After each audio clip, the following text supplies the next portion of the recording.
ایک بار جب آپ خدا کے کلام اور اپنی زندگی کے لیے اس کی مرضی کو سمجھ لیتے ہیں تو آپ یسایہ باب 64 آیت 8 کی طرح اقرار کرنے جا رہے ہیں۔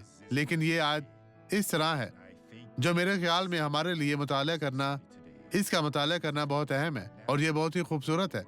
آج ہم در ذیل سیکھیں گے، تو بھی اے خداوند تو ہمارا باپ ہے، ہم مٹی ہیں اور تو ہمارا کمہار ہے اور ہم سب کے سب تیری دستکاری ہیں۔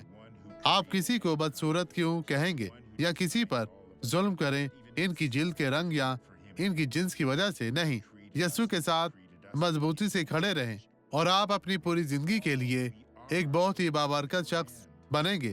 خدا آپ کو یسوع کے نام میں برکت دے۔ آپ یہ گواہی دیکھیں اور میں آپ کے لیے دعا کرنے واپس آؤں گا۔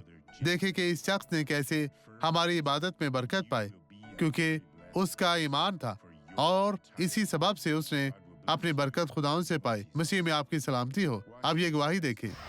میرے گھٹنے اور ریڑھ کی ہڈی میں درد یہ تھا۔ مصیبت میں تھی ڈاکٹر سوارس، میں ٹیلی ویژن پر آپ کا پروگرام دیکھتی تھی اور گھر پر ورزش کرتی تھی اور میرے گھٹنے میں درد ختم ہو گیا۔ اب دیکھیے میں کر سکتی ہوں۔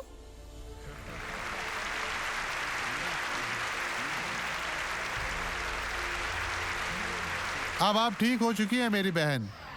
آئے اب دعا کریں۔ باپ یسوع کے نام میں زندگی کی تمام برائیوں کو چھوڑنے، دور ہونے کا مطالبہ کرتا ہوں اور یہ شخص جان لے کہ آپ خدا کے ساتھ ہیں اور مسیح باپ ہمارا کمہار ہے، وہ ہمارا اچھا چرواہا ہے اور وہ ہم سے پیار کرتا اور ہماری رہنمائی کرتا ہے۔